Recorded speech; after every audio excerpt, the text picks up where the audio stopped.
ॐ सहना भवतु सहनौ भुनक्तु सह वीर्यं करवावहै तेजस्विनावधीतमस्तु मा विद्विषावहै।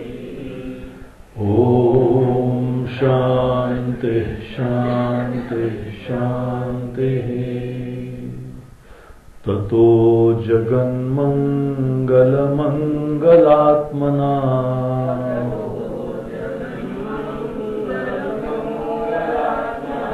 विधाय रामायण कीर्तिमुत्तमाम्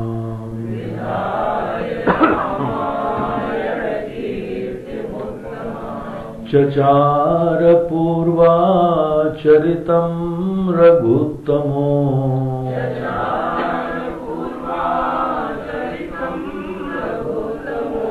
राजर्षिवर्यैरभिसेवितं यथा।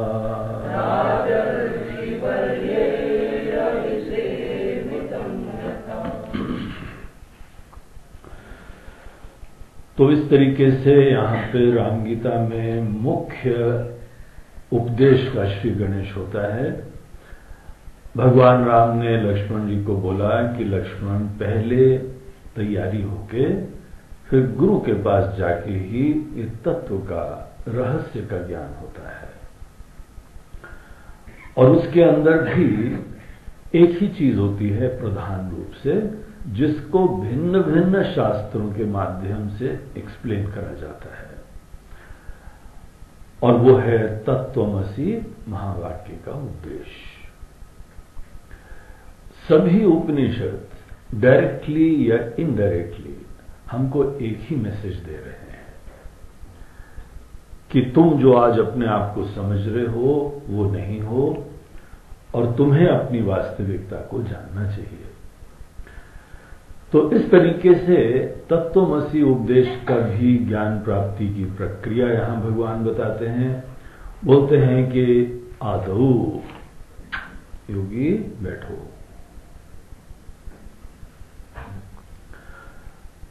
तो यहां पर जो है तत्वमसि उपदेश की प्रक्रिया बताते हुए कहते हैं कि इवन दो ये बड़ा छोटा सा वाक्य है, लेकिन इसको बहुत सीरियसनेस प्रदान करना, इसके जो मैसेज है वो बहुत प्रोफाउंड है। इस दुनिया में इससे बड़ी कोई मैसेज नहीं हो सकती है। सभी तुमको एक छोटा इंसान समझते हैं, और तुम भी आज अपने आप को छोटा इंसान समझते हो। उसके बाद पूरी जीवन की कहानी होती है। ये एक मोह हर जगह, हर देश में, हर काल में होता है कि हम एक छोटे व्यक्ति हैं।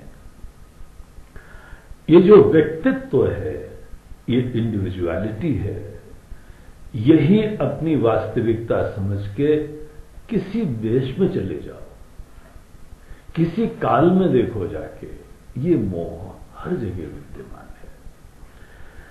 हर व्यक्ति अपने आप को केवल एक मैनिफेस्टेड व्यक्त चीज ही देख रहा है। व्यक्ति बोलते हैं जो व्यक्त होता है, जो मैनिफेस्ट होता है, जो व्यक्त होता है, उसको बोलते हैं व्यक्ति। अगर यही व्यक्तित्व हमारा सर्वस्व है तो ये एक प्रश्न अनुत्तरित रह जाता है कि हम कहां से आए हैं, मूल रूप से क्या हैं, कौन हमें सस्टेन कर रहा है, और हम कहां चले जाएंगे।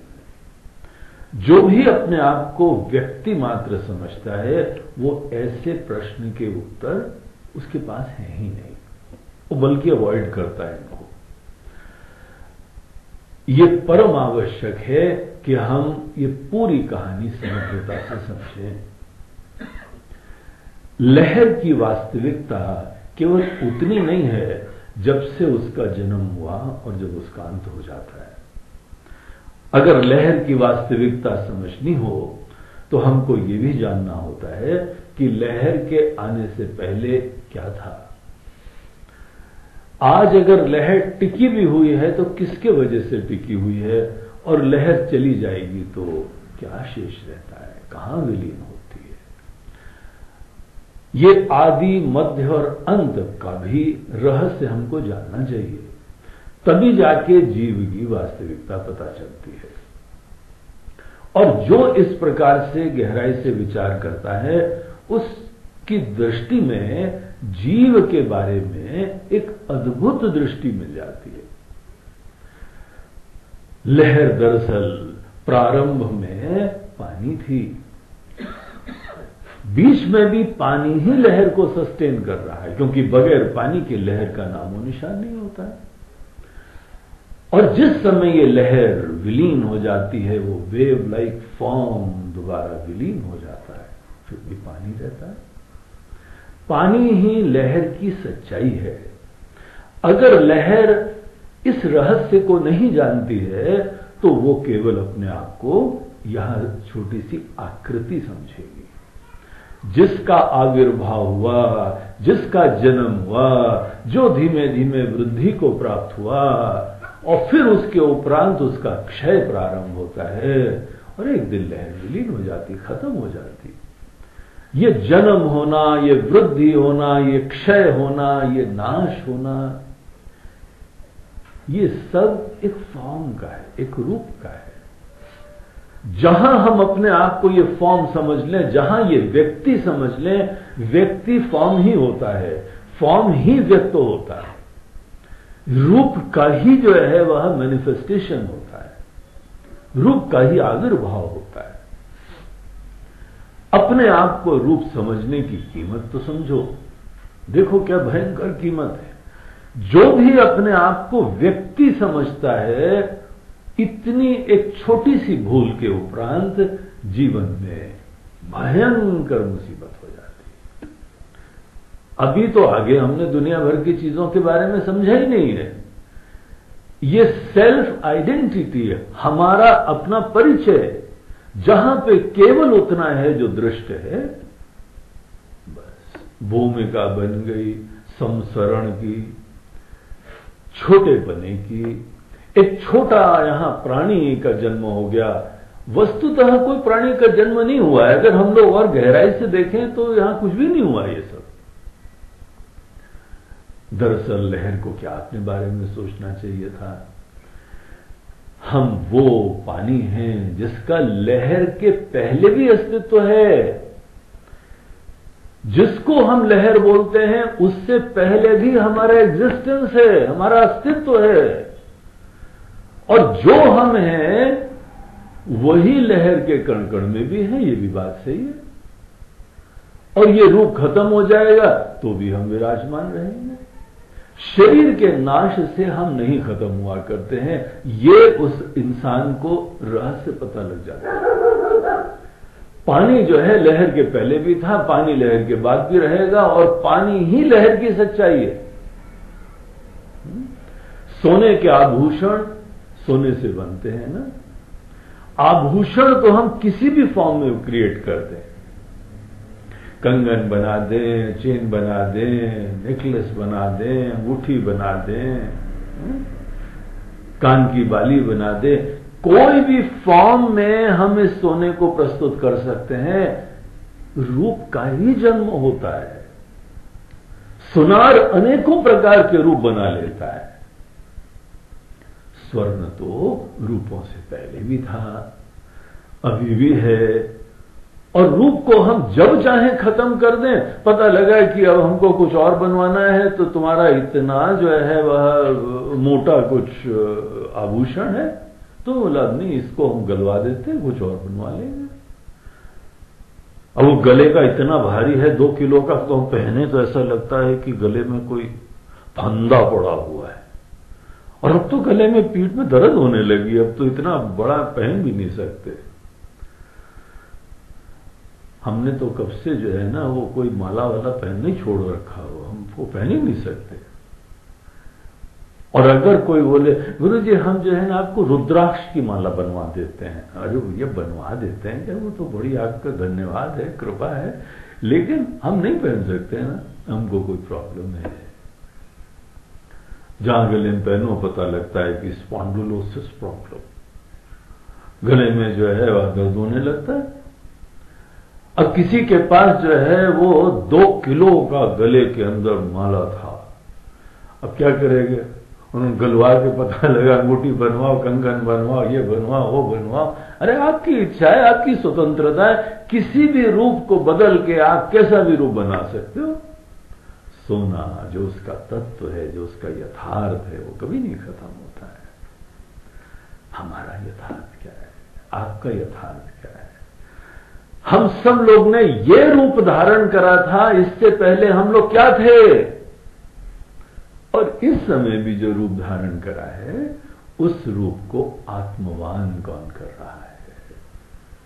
ये रूप खत्म हो जाएगा तो क्या शेष रहता है? बस इस प्रश्न का उत्तर, यही आत्म के ज्ञान का रास्ता है। और केवल शब्द से नहीं, हमको इस चीज का स्पष्ट अप्रोक्ष अनुभव होना चाहिए, डायरेक्ट रियलाइजेशन होना चाहिए।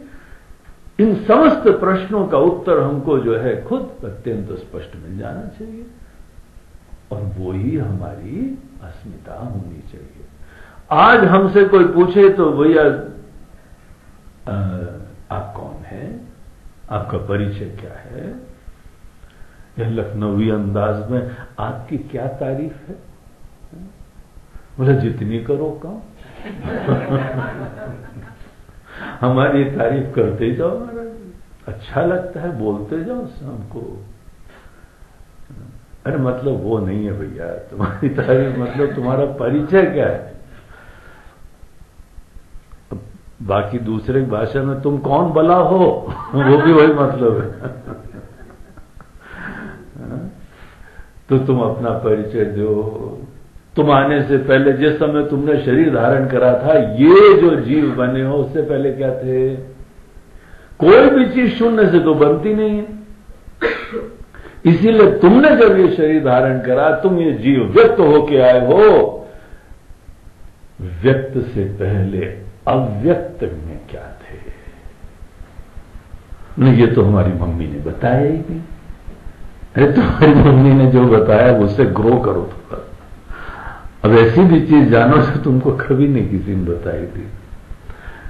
व्यक्त होने से पहले व्यक्ति क्या होता है, और जो व्यक्त हो रहा है उसको कौन इस समय आत्मवान कर रहा है।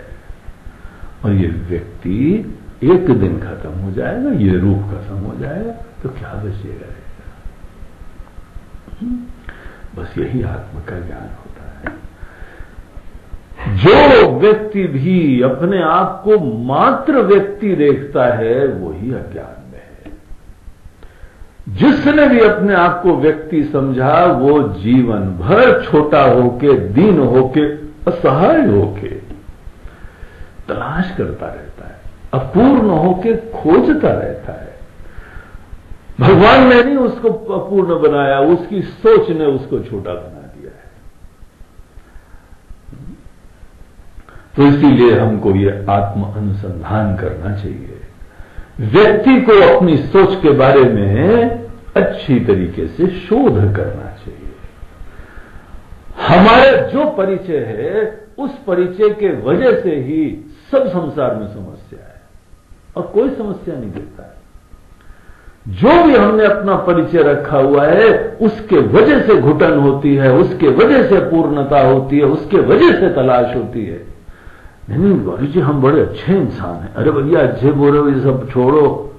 जो भी तुमने अपना परिचय रखा है, अगर उसके उपरांत जीवन में पीड़ाएं हैं, समस्याएं हैं, केवल तुम्हारे परिचय की वजह से। हमने जो अपना परिचय रखा है, उस परिचय के वजह से भगवान हमसे दूर है। भगवान ने हमको अपने आप से दूर नहीं करा है। हमारी सोच ने, हमारी समझ ने, हमारे परिचय ने भगवान के साथ जो है ना डाइवोर्स करवा दिया है। ऐसी जो है भयंकर हमारी विनाशकारी सोच है। अगर कोई इंसान अपने बारे में ऐसी सोच रखता है कि हमारे परम प्रिय करुणा निधान भगवान वो भी दूर हो गए, हम भी छोटे हो गए, असहाय हो गए, असुरक्षित हो गए, तो ये सोच ही जीवन में बंधन का कारण है। जिस समय कोई आदमी मुक्ति की प्राप्ति करने के लिए प्रवृत्त होता है, किससे मुक्त होना है? केवल अपनी सोच से, अपनी निराधार बेसलेस अपने बारे में जो सोच है कि हम एक व्यक्ति हैं, मात्र इतना होता है। At the end of the day अनेकों प्रकार के शास्त्र पढ़े, ग्रंथ पढ़े, उससे फाइनल बॉटम लाइन क्या निकलती है? बॉटम लाइन ये निकलती है कि हमारे अंदर अपने व्यक्तित्व के बारे में अवधारणा बदल जाती है। हम एक व्यक्ति हैं, ये बात खत्म हो जाती है, उसमें सोच ही नहीं आती है। तो ये समझ लो तुमको गुरु का प्रसाद प्राप्त हो गया है। गुरु की कृपा, शास्त्र की कृपा केवल इससे होती है कि हमारे अंदर ये जो है एक सम्मोहन सा हो गया है। I am really hypnotised. अपने आप को व्यक्ति समझने के लिए हम सम्मोहित हैं।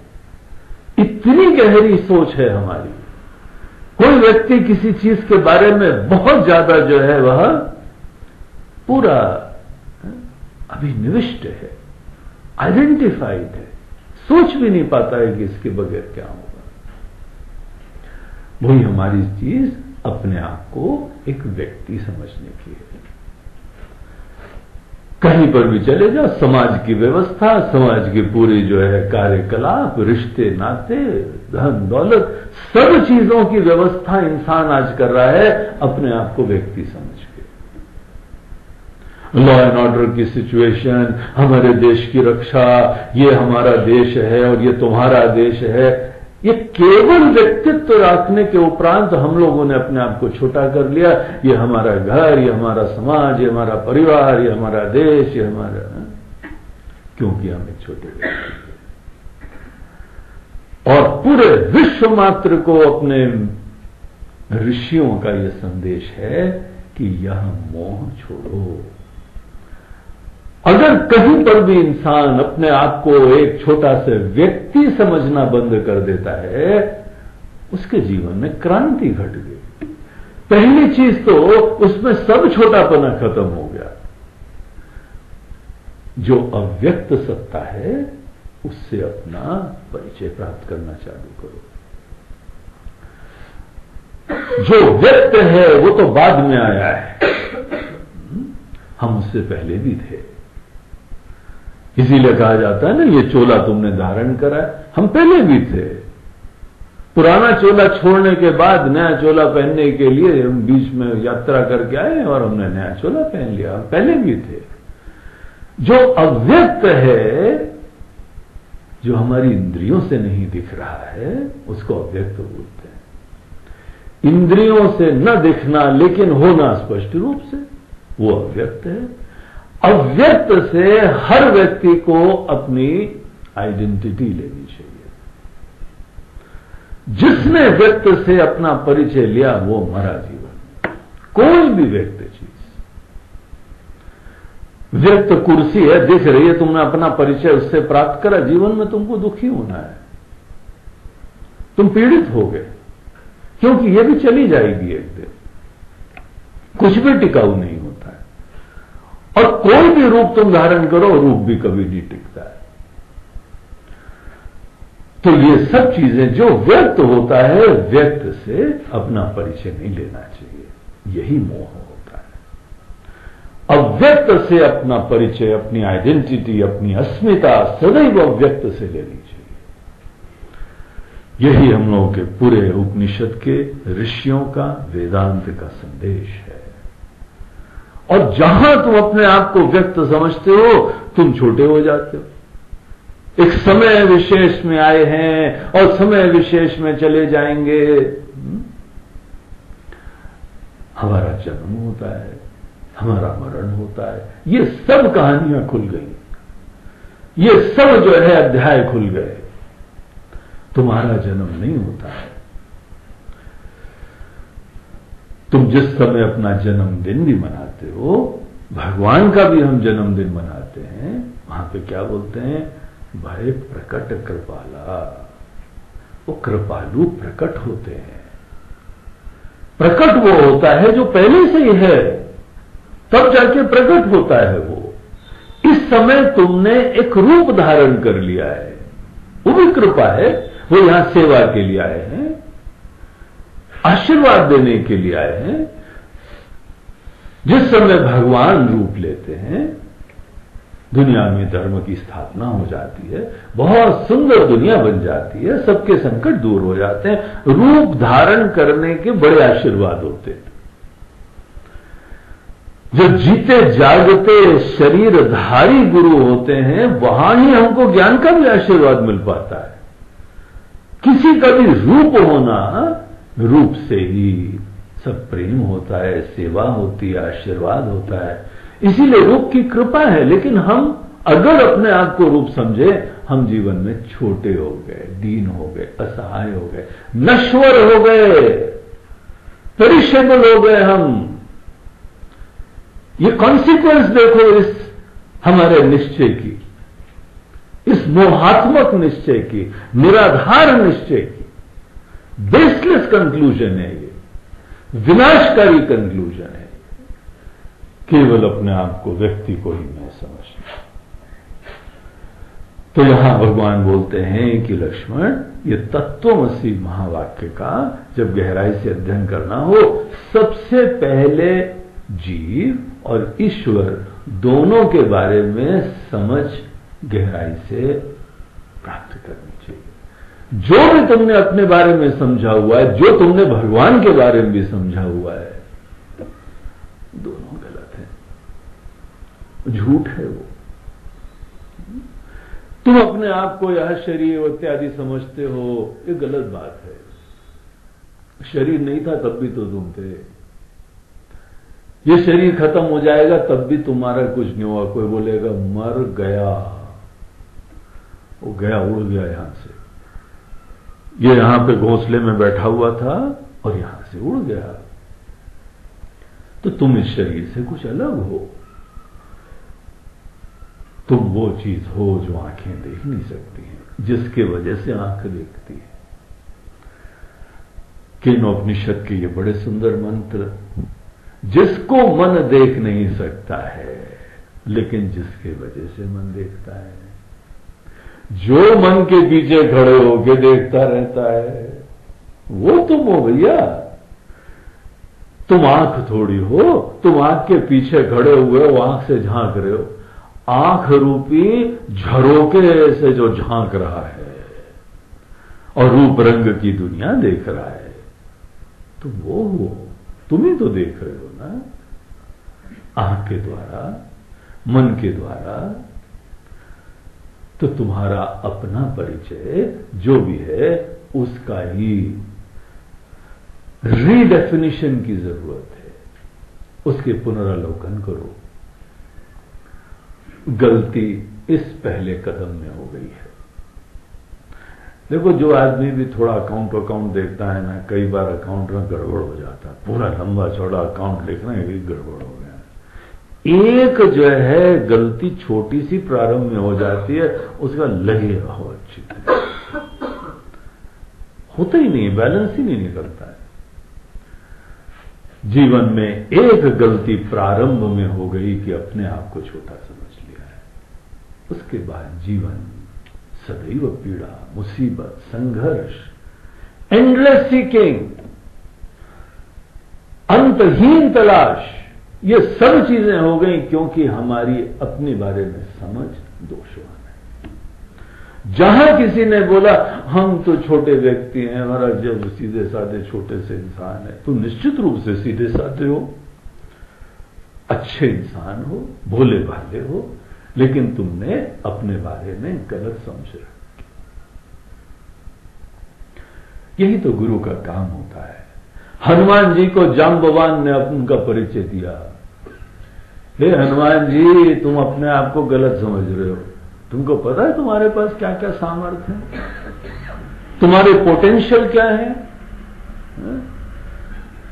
तुम क्या से क्या कर सकते हो। एक गुरु हमको ज्ञान देते हैं, अपने बारे में परिचय देते हैं। जो आज तक अपने आप को समझ रहे थे, वो सब चीजों को जो है वह शैटर कर दिया गया और एक ऐसा परिचय दिया कि पर्वताकार हो गए और फिर तो वो एक बार में उड़ के पहुंच गए। हमारे अपने परिचय के वजह से ही पैर में बेड़ियां पड़ जाती है। और जिसने अपना परिचय को बदल दिया, हम ही बदल गए। और हमारे बोलने से मत बदलना, तुम खुद विचार करके देखो। हम केवल तुमको विचार का डाटा देंगे, मसाला देंगे, दिशा देंगे, तुम खुद निश्चय करो। जो सत्य होता है वो किसी के ऊपर आश्रित नहीं होता है, वो हमारे पास देखने के लिए अवेलेबल है।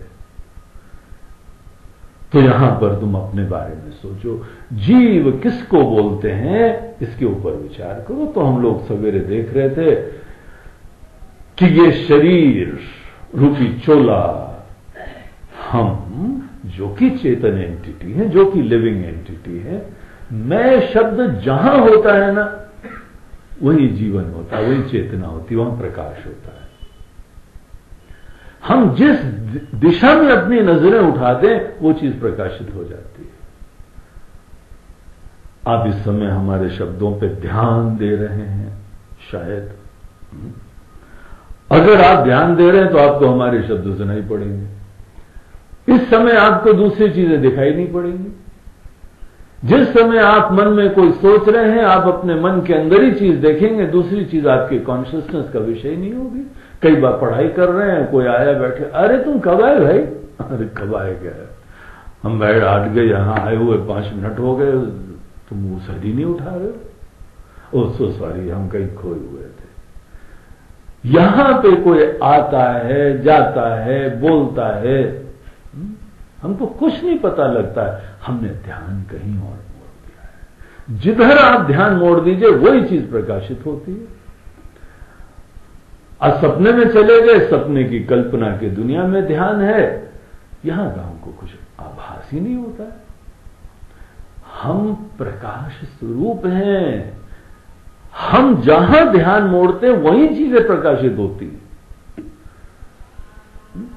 You are that light, that consciousness, जीवन तत्व हो। तो देखो, अपनी गहराई में अस्मिता प्राप्त करो। अमेजिंग है, दिव्य है, और इंसान का यह सौभाग्य है। ऐसी सच्चाई में जग के जीना यह केवल इंसान का सौभाग्य है। देवताओं को भी यह ज्ञान दुर्लभ होता है, ये केवल इंसान प्राप्त कर सकता है। इसीलिए गहराई से सोचो, जो आज हमने अपनी सोच रखी हुई है, प्रामाणिक विचार से उसका पुनरालोकन करते हुए यथार्थ का ज्ञान प्राप्त हो। जैसे तुम जीव के बारे में समझो, हम लोग के सपने की दुनिया पता क्या है? जहां पे कोई भी आदमी अपने आप को छोटा जीव नहीं समझता हो। ये ऋषियों की जो है स्वप्न की दुनिया है। हम उस दिन जो है इस दुनिया को स्वस्थ समझेंगे जब हर इंसान अपने आप को यही चेतन सत्ता जान रहा है। वही तो हम हैं।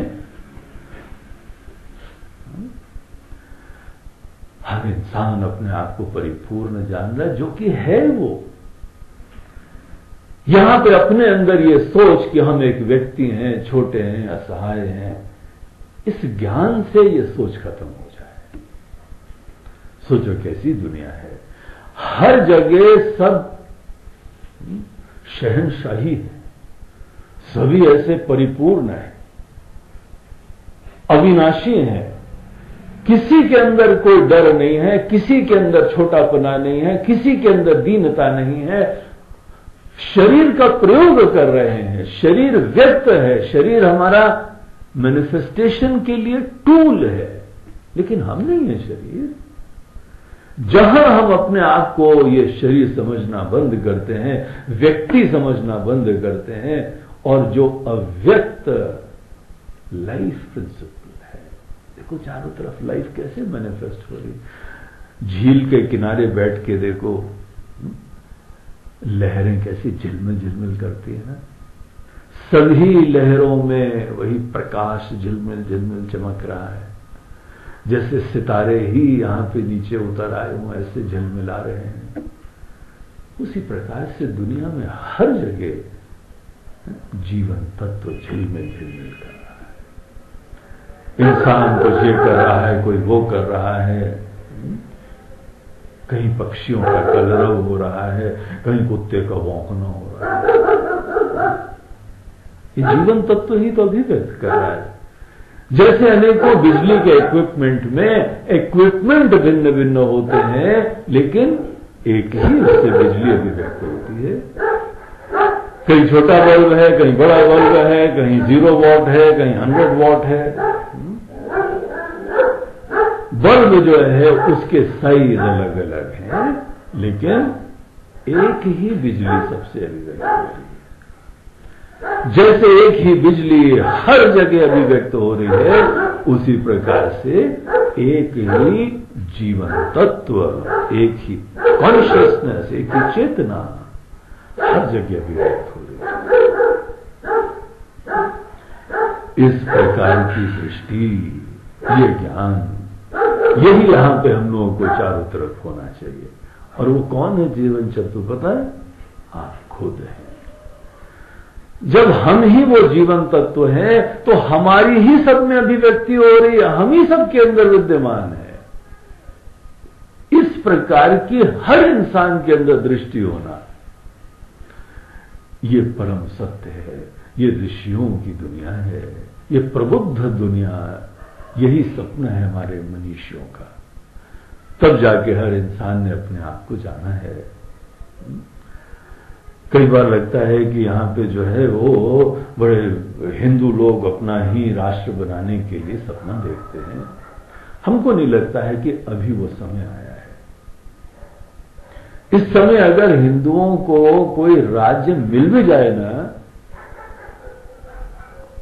वो ऋषियों का स्वप्न साकार नहीं होना। आज जो पार्टियां हैं हिंदुत्व के नाम से वोट भी लेती हैं, काम भी करती हैं, किसी के अंदर ये ऋषियों का ज्ञान दिखाई नहीं पड़ता। किसी के अंदर भी ये उपनिषद का विजन नहीं दिखाई पड़ता है। ये संदेश ही नहीं है उनके पास। उनके लिए हिंदू धर्म का मतलब क्या है? राम मंदिर बना दो। उसके बाद वो पंडित जी जाने, भैया हम क्या जाने, हम बनवा देंगे मंदिर। सोच ही नहीं है, ये विजन, ये नॉलेज। हर इंसान को ऋषि लोग ऐसी प्रबुद्धता प्रदान करना चाहते हैं, ये किसी में सोच ही नहीं है। इसीलिए अगर हमको आज भगवान ने शायद इसीलिए नहीं राज्य करने दिया हमको। पहले हमको अपनी ही इस अस्मिता का, इस फिलॉसफी का, इस हेरिटेज का पहले ज्ञान उत्पन्न होना चाहिए, और उससे हम प्रेरित हों, इंस्पायर हों। इस सत्य, इस महान सोच को हम दुनिया में खुद पहले जीना प्रारंभ करें, और फिर सबके लिए हम ये सपने देखें। तब जाके हम लोग जो है अपने स्वप्न का भारत देश बना पाएंगे। अभी तो ये है, अंग्रेज लोग चले गए, हम अपना खुद ही इलेक्शन करके नेता लोग बना लेते हैं। क्या फर्क पड़ा है? जितना स्वतंत्रता के बाद लूटा है देश को, उतना पहले नहीं लूटा था शायद। कोई फर्क नहीं पड़ता। हम लोग स्वतंत्रता भले दिवस कल मना लेंगे, झंडा वंदन कर लेंगे, ये सब कर लेंगे, लेकिन कोई मतलब नहीं है। हम स्वतंत्र तो तब होंगे जिस समय अपने ही महान मनीषियों की सोच को चरितार्थ करें, हम उस सोच को जीना प्रारंभ करें, जहां हर इंसान साक्षात सच्चिदानंद स्वरूप है। हम नहीं बोले, वो आदमी खुद जाने हम सच्चिदानंद हैं, और हमको याद दिलाने की जरूरत भी नहीं पड़े। इतना क्लियर ज्ञान हो, हम इन्फिनिट हैं, अविनाशी हैं, अनंत हैं, परिपूर्ण हैं। इस प्रकार से जहां पे हर इंसान की सोच होती, तो यहां मूल रूप से आज जो हमारी छोटेपने की सोच है, वही तो बाधा है, वही तो आड़े आ रही है। अपने आप को एक व्यक्त मैनिफेस्टेड एंटिटी समझना, यही एकमात्र समस्या है। और जिस समय हम तत्वमसी महावाक्यों के ऊपर विचार करते हैं, हमारी ये आइडेंटिटी ही, अपने बारे में ये छोटे बने की सोच, यही हमारा सबसे पहला विचार का विषय होता है। क्या हम सही में ये व्यक्त एंटिटी है? इस सोच को समाप्त करो। इसका दोष देखो, कैसे यह व्यक्ति होता है, कौन व्यक्ति होता है? ये रूप धारण करने के बाद ही तो व्यक्त होते हैं ना। क्या रूप हम हैं? क्या कहीं पर भी आभूषण रूप होता है क्या? अगर आभूषण रूप होता है तो फिर फटाफट एक स्वामी जी बोलते थे, एक सौदा करते हैं भैया, तुम रूप के प्रेमी, हम तत्व के प्रेमी। ये चेन लेते हैं, इसमें चेन तुम ले लो और सोना हम ले लेते हैं। कहो कैसी रहेगी? बोलते महाराज जी सोना चला जाएगा तो रूप कहां बचेगा? नहीं, तुम ही बोलते हो ना, रूप रूप रूप, बड़े रूप से आसक्त रहते हो, तो रूप तुम ले लो और हम तत्व ले लेते हैं। बगैर सोने के, बगैर तत्व के रूप का कोई नामो निशान नहीं होता है, अस्तित्व ही नहीं होता है। तो ये सोचो तुम्हारा तत्व क्या है? इस रूप को कौन से तत्व ने धारण करा है? अगर हम उसका कोई नाम दे सकते हैं तो वो यही नाम है कि वो है। क्या है हम उसको डिफाइन नहीं कर सकते, लेकिन है, हम हैं, इसमें कोई डाउट नहीं है। और हम चेतन हैं। तो एक कॉन्शियस एंटिटी, सत बोलते हैं एग्जिस्टेंस, हम हैं। चित्त बोलते हैं दैट विच इज कॉन्शियस, चेतन है, लिविंग है। मैं जो है कॉन्शियस एंटिटी होता है, मैं एक एग्जिस्टिंग एंटिटी होता है जो सत और चित्त है। बस यही स्थायी है, बाकी सब बदल जाता है ना। बचपन का शरीर बदल गया, जवानी का शरीर बदल जाता है, मन बदल जाता है, प्रकृति बदल जाती है, आदतें बदल जाती हैं, रिश्ते नाते बदल जाते हैं, सब चीजें बदल जाती हैं, लेकिन एक चीज सदैव टिकी रहती है, सच्चित। हम हैं, हम ये नहीं बदल रहा है। थोड़ा देखो इस चीज को। और हमारा परिचय उससे होना चाहिए, न ये बदलते हुए शरीर से, न ये मन से, न ये बुद्धि से। ये सब हमारे इंस्ट्रूमेंट हैं, ये हमारी उपाधियां हैं। इसीलिए अपने बारे में जरा गहराई से विचार करो, छोड़ो ये मोह, अपने आप को व्यक्ति समझने का मोह समाप्त करो। बहुत पीड़ा हो रही है तुमको, बहुत दुर्दशा हो रही है तुम्हारे इस मोह के वजह से। और शरीर दे देना भगवान का काम है, तुम अपने आप को शरीर समझ लो, ये भगवान का काम थोड़ी है। ये तुम्हारा मोह है, ये तुम्हारा भ्रम है। महाराज जी भगवान ने शरीर दिया ही क्यों, हम फंस गए ऐसे? तो मत फंसो, फंसना ना फंसना ये तुम्हारे हाथ में है। शरीर का होना ना होना थोड़ी प्रॉब्लम है कोई। तो तुम अपने आप को जहां भी समझते हो कि तुम ये शरीर नहीं हो, तुम वो चेतना हो, तुम जीवन तत्व हो। जीवन तत्व तुम अपने आप को समझो, विचार करो, ध्यान करो, चिंतन करो, तब निश्चय करो। जहां तुमने अपने आप को जीवन तत्व समझना प्रारंभ करा, कल्पना करो। इस समय कल्पना से ही मजा आ जाता है, सोच के ही आनंद आ जाता है कि कोई समस्या ही नहीं है इंसान की। तो ये चीज यहां भगवान प्रारंभ करते हैं, बोलते हैं जैसे जीव के बारे में समझ, वैसे ईश्वर के बारे में भी समझ। हमारे अपने भगवान के बारे में इतनी गलत समझ होती है कि हम जीवन भर भगवान को पूजते रहते हैं और भगवान की पूजा का भी आशीर्वाद नहीं मिलता। भगवान से पूछो, भगवान हमने इतना भजन आपका करा है, कृपा करिए।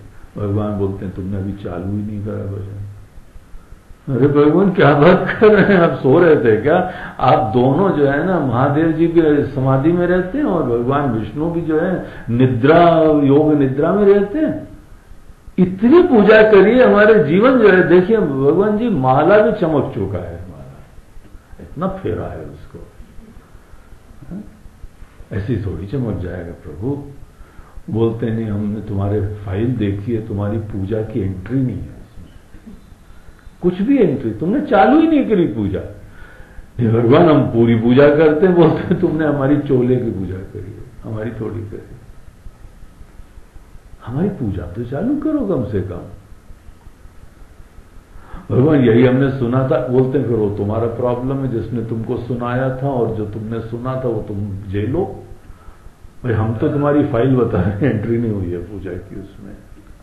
पूजा करना तो सीखो, किसकी पूजा करो? भगवान वही नीलांबुज श्यामल कोमलांगम जिसका नीला रंग है। अरे हमारा नीला रंग नहीं, हमारी साड़ी नीली थी, हमारी धोती नीली थी, और हम ही को तुम नीला नहीं। भगवान आपका चेहरा भी नीला था, वही तो हमारा चोला है, वो चोला था हमारा भैया, जैसे ये तुम्हारा चोला है। चोले की थोड़ी पूजा होती है, चोला निमित्त बन सकता, इतना ठीक है। हम चोले को सामने रख के भगवान का स्मरण कर सकते हैं, ये भी ठीक है। हम देश का झंडा रख के देश की महिमा का स्मरण कर सकते हैं, ये ठीक है। हम अपने बड़े बुजुर्गों का, प्रिय लोगों की फोटो रख के उनका स्मरण कर सकते हैं, वो आत्मीय क्षणों का स्मरण कर सकते हैं, वो ठीक है। लेकिन फोटो तब जाके तुमको आनंद देती है जिस समय फोटो देखते हुए अपने प्रिय लोगों का, आदरणीय लोगों का स्मरण होता है। फोटो से थोड़ी होता है। अगर कोई इंसान फोटो देखते हुए उसके अंदर कोई एसोसिएशन ही नहीं है, कोई यादें, कोई गरिमा महिमा, कोई ऐसी स्मृतियां ही नहीं है उसकी, तो कैसे फोटो आनंद देगी? फोटो तो तभी आशीर्वाद देती है जिस समय तुम्हारे महिमा का स्मरण होता है उसका, जिसकी भी फोटो हो। तो भगवान की भी समझ हमारी गलत है, अपनी भी समझ गलत है, भगवान की भी समझ गलत है। बोले ये बढ़िया हुआ यार, इतने दिन से लगे हुए हैं, न अपने आप को जानो न अपने भगवान को जानो, और बाल भी सफेद हो गए अब तक, जीवन खत्म होने को आया है। तो इसीलिए ये राम जी बोल रहे हैं, देखो कि जीव और ईश्वर दोनों के बारे में खुले मन से विचार करो। आदौ पदार्थावगतिर ही कारणम वाक्यार्थ विज्ञान विधौ विधानतः। इस पूरे वाक्य को समझने के लिए श्री गणेश करो अपने बारे में पुनरालोकन करने के द्वारा और अपने भगवान के बारे में गहराई से समझ के द्वारा। एक बार जीव और ईश्वर के बारे में हम गहराई से समझ प्राप्त करते हैं, तब जाके इस पूरे वाक्य का तुमको रहस्य पता लगेगा। तो देखिए 26वें श्लोक में आगे बताते हैं, प्रत्यक परोक्षादि विरोधमात्मनो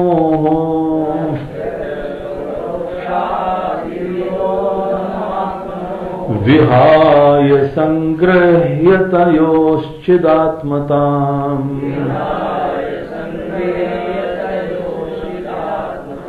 संशोधितां लक्षणया च लक्षिताम्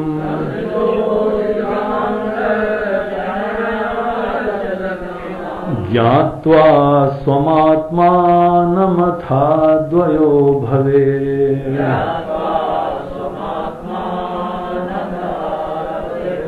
एकात्मकत्वात् जहति न संभवेत्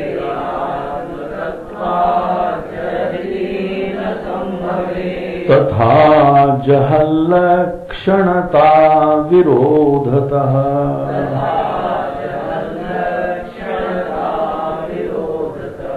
सोऽयं पदार्था विवभागलक्षणा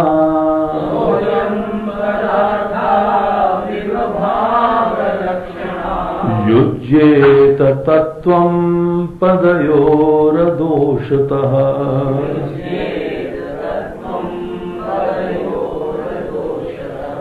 तो यहां भगवान आगे बोलते हैं कि हे लक्ष्मण, जीव और ईश्वर इन दोनों के ऊपर विचार करते हुए जो जो उसके अंदर विरोधी चीजें हैं वो मायामय है, वो टेम्परेरी है। भगवान की माया शक्ति के वजह से हमको उपाधि प्राप्त होती है। शरीर, मन, बुद्धि सब भगवान के पास एक अद्भुत सी शक्ति है जो अनेकों फॉर्म्स क्रिएट करती है, जो पूरे दुनिया के रूप उत्पन्न करती है। हमारा भी रूप, ईश्वर का भी रूप, सब जितने रूप हैं सब माया के द्वारा होते हैं। एक अमेजिंग क्रिएटिव शक्ति है भगवान के पास, अनिर्वचनीय, अनइमेजिनेबल ब्यूटी है उसके अंदर। ये अनेकों नाम रूप क्रिएट करना ये भगवान की उस माया शक्ति का कार्य है। तो ये जो माया शक्ति है इसने हमारा भी रूप बनाया, तुम्हारा भी रूप बनाया। और इतना स्पष्ट है, हमारा जो यहां शरीर है, हमारा मन है, हमारी फैकल्टीज है, हमारी बुद्धि है, इसमें लिमिटेशन है। भगवान की जो है उसके अंदर बड़ी महानता है, विशुद्ध सत्व प्रधान है।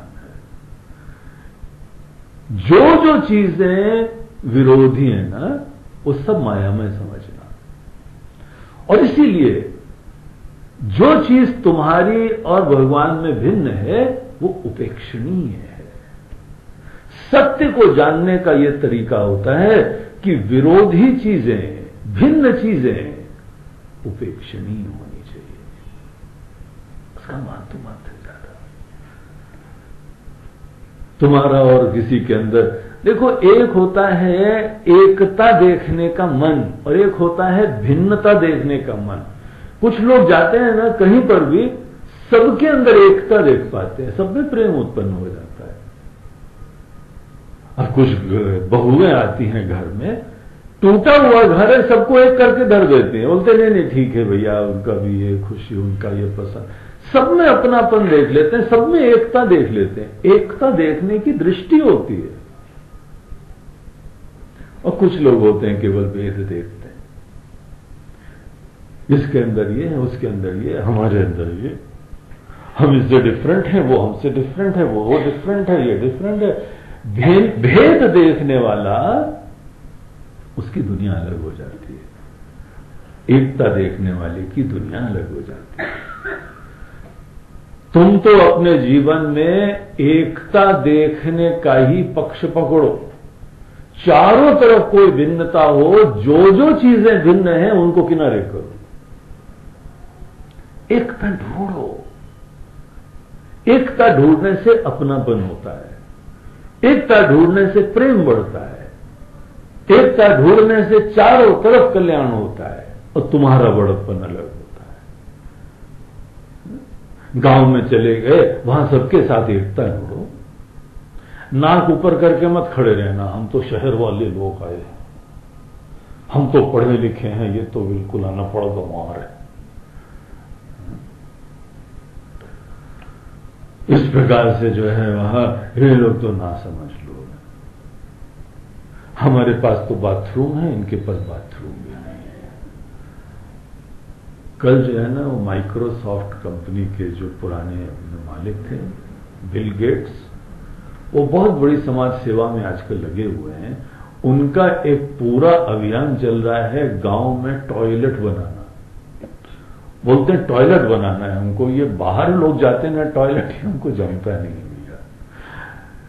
क्या इंसान ने इतना विकास कर लिया है, अभी भी लोटा लेके बाहर जाना पड़ता है। हम अपना सब पैसा वैसा लगाने को तैयार हैं, हर इंसान के लिए टॉयलेट बनाना है।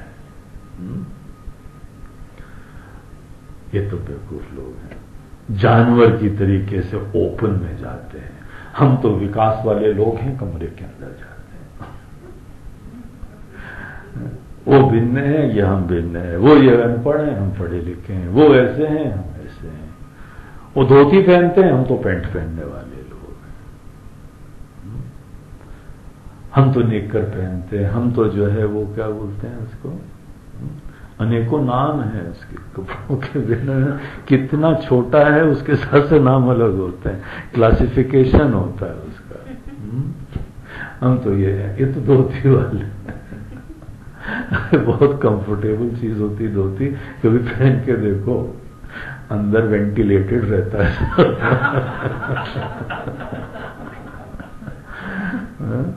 ये जीन्स वीन्स पहन के कोई नीचे पेन गिर जाए तो उठाने में भी जिम्नास्टिक करने में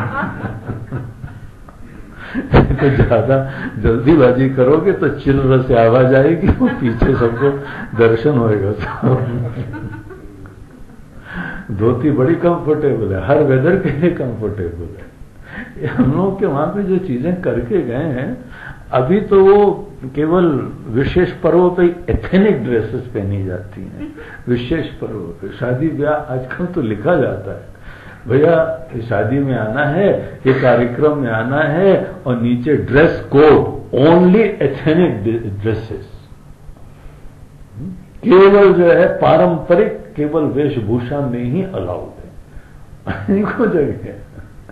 और एथनिक ड्रेसेस जितनी महंगी है वो अपनी बाकी नहीं महंगी। शेरवानी देखो जाके, यहां मॉल्स में शेरवानियां मिलती हैं 50-50 हजार की एक शेरवानी, और लोग सिलवाते हैं क्योंकि लिखा है ओनली एथनिक ड्रेसेस। आ जा ही नहीं पाएंगे उस पार्टी में। और वो जो है महिलाएं भी वो साड़ी पहन रही हैं, कोई गुजराती ड्रेस, कोई पंजाबी ड्रेस, कोई ऐसी, सबकी एथनिक ड्रेसेस, क्या ब्यूटी है उसकी। यहां पे कोई आदमी आता है, हमने एक बार बोला था कि देखो वो केवल पूजा में बैठना है अगर तो धोती पहनना, तो वो अंदर आए, बोलते हैं गुरुजी पहनवा दो, पहनने नहीं आता। धोती पहनने की अकल ही नहीं है, तो उनको पहनाई गई धोती होती, और बाद में उसने फिसल न जाए महाराज, ऐसा करो नाड़ा बांध लो तो पूरी उधर खोस खास के उसमें प्लेटें लगा के अंदर लगाया, पीछे लगाया, ऊपर से नाड़ा, तब जाके बैठ पाए, तो खुल जाए तो इतना बढ़िया लगता है जिस समय कोई अपनी एथनिक स्वाभिमान होता है। अनेकों जो है अफ्रीका के लोग आएंगे, वही ड्रेस पहनेंगे जो उनके देश में, उनको कोई छोटापना नहीं लगता। हम जीन्स पहने हुए बोलते हैं, जीन्स पहने, अपनी ड्रेस पहने। देखो अरब से लोग आते हैं, उनकी अपनी ड्रेसेस होती है। चाइना वाले हैं, जापान वाले हैं, उनकी महिलाएं वो किमोनो और क्या वो ही पहनेंगी, दूसरी ड्रेस ही नहीं पहनेंगी। अरे बाकी तुम पहनो। अरे हमारे पास स्वाभिमान है, सेल्फ रिस्पेक्ट है। जापान के लोग इतने स्वाभिमानी हैं कि अति हो जाती है, ऐसा लगता है। वो तो सोचते हैं पूरी दुनिया बेवकूफ है, जापान के आसपास ही नहीं है, कोई अकल ही नहीं है किसी के। अगर जापानी नहीं है तो उसमें अकल ही नहीं है।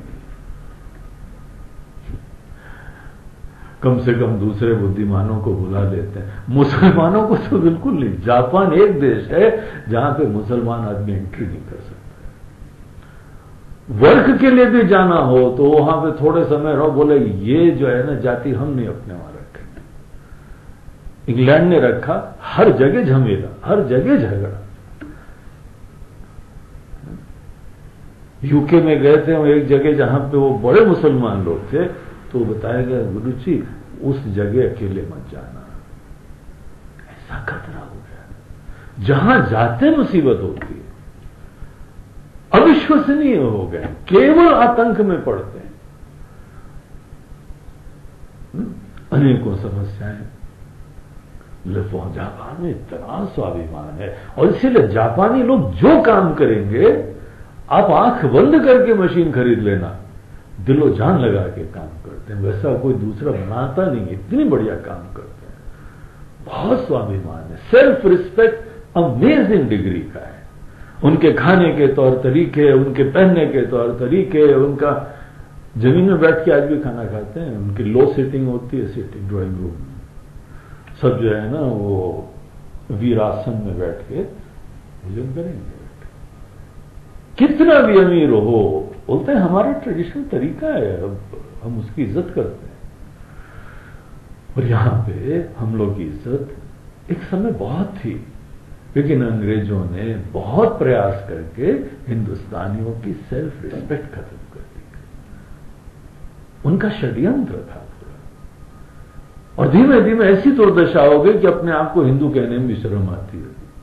ये वो लोग हंस रहे बैठ के, बोलते हैं हाँ हमारा प्रोजेक्ट कंप्लीट हो गया, हमारी योजना सफल हो गई। अब धीमे धीमे जो है वो चीजें जग रही हैं, लेकिन जो भी यहां पर है, हमारे तौर तरीके, हमारे ड्रेसें, हमारे ये बड़े अच्छे हैं। और एक बार हम अपने सब चीजों की इज्जत करने लगेंगे तभी तो हमारा ज्ञान, कभी हमारी परंपरा, हमारे उपनिषद, हमारे पूर्वजों का संदेश, उसकी भी इज्जत करेंगे। तो जो चीजें, कुछ लोग होते हैं जो जहां पर भी जाते हैं एकता देख लेते हैं, ऐसे लोग आशीर्वाद होते हैं। अगर कुछ शादी ब्याह भी करने वाला हो ना किसी की, बच्चों की, ऐसा कोई ढूंढना। बाकी जो है ना, पंडित ने बोला इतने गुण मिल गए हैं और मंगली भी नहीं है और ये भी नहीं है वो भी नहीं, इन चक्करों में ज्यादा मत पड़ना। ज्यादा बुद्धिमत्ता से देखो ये इंसान ऐसा है कि सबको एकता देखता है कि नहीं, जहां रहे उसको सबको एक देख के इकट्ठा कर देगा। भेद देखने वाले विघटनकारी होते हैं, विनाशकारी होते हैं। एकता देखो, और जहां एकता देखने लगोगे भगवान तक पहुंचने का रास्ता यही होता है। जानवरों को भी देखो, उसमें भी भगवान हम इसीलिए देख लेते हैं ना, उसकी भी आत्मा चेतन है, सभी आत्मा चेतन है। एकता देखने का दृष्टिकोण सदैव एकता। भगवान के साथ भी जो भिन्न है वो गौण है, वो महत्वपूर्ण नहीं है। न ऐसे लोग न अपनी विशिष्टता के प्रति अभिमान करते हैं, नहीं दूसरे को कभी छोटा देखते हैं। जो भी भेद है वो उपेक्षणीय है, और जो समान सूत्र है वही आदरणीय है। हम भी जीवित हैं, वो भी जीवित है, बस दैट इज इट। यही अपनापन का कारण हो जाए। जहां पर भी जीवन है वहां हमारे अंदर प्रेम और अपनापन हो जाए। इसीलिए तो अहिंसक वृत्ति होती है, इसीलिए तो मांसाहारी भी अपने को कोई बेहुदा लगता है। कैसे कोई जीवित प्राणी को खत्म कर देता है। जीवन तत्व का जो आदर करता है वो चारों तरफ परमात्मा को देखने के लिए तैयार है। अब कई लोग का तो बड़ा विचित्र काम है, घर में ही बकरा तैयार करें, बोलेंगे आ गई बकरी। जिसको बच्चे की तरह पाला है बड़े होके, उसको कैसे मार देते हैं। कैसा बेहुदा दृष्टिकोण है लोगों का, कैसी हिंसक मनोवृत्ति है। उस इंसान के ऊपर तो भरोसा ही नहीं करा जा सकता है। जिसको पाल पोस के कोई बड़ा करता है उसको ही खाने के लिए मार डालता है। कहां अपनापन देखते हैं। ऐसे लोगों का क्या कल्याण होने वाला है। जहां पर भी देखो अपनापन। एक सूत्र देखो, गीता का वाक्य आता है, सूत्रे मणिगणा। जैसे एक माला में हर मोती अलग है लेकिन सूत्र उसमें एक ही पिरोया हुआ है। हम सब लोग ऊपर से बड़े भिन्न होंगे, लेकिन हम सब लोगों के अंदर जो एक सूत्र है बस उसी को हम प्रधान देना सीखे हैं, वही इंपॉर्टेंट है। जो डिफरेंसेस हैं why highlight them, why magnify them. जो आदमी डिफरेंसेस को मैग्नीफाई करता है वो अभिमानी होता है, एरोगेंट होता है, हवा में रहता है, दूसरों को भी नीचा बनाता है। ये बहुत ही बेकार सोच होती है। एकता का सूत्र देखो, अपनापन देखो। किसी की सुख किसी की पीड़ा भी आत्मौपम्येन सर्वत्र, उसके दृष्टिकोण से तो कभी देखने की समझ रखो भैया। जहां हम किसी अन्य के दृष्टिकोण से अपनापन से देखते हैं, देखो तुम्हारा जीवन कैसे धर्ममय हो जाएगा, कैसे सुंदर बन जाएगा? तो चारों तरफ एकता है। यहां पर तो भगवान राम कहते हैं ईश्वर के साथ भी, ईश्वर में भी जो जो भिन्न है वो मायामय समझो और उसको किनारे करो, उसको महत्व मत दो। एनीवे ईश्वर का ईश्वरत्व तो इस उपाधि से नहीं होता, उनके वजह से होता है। ड्रेस से कोई महान नहीं बनता है, पहनने वाले से कोई महान बनता है।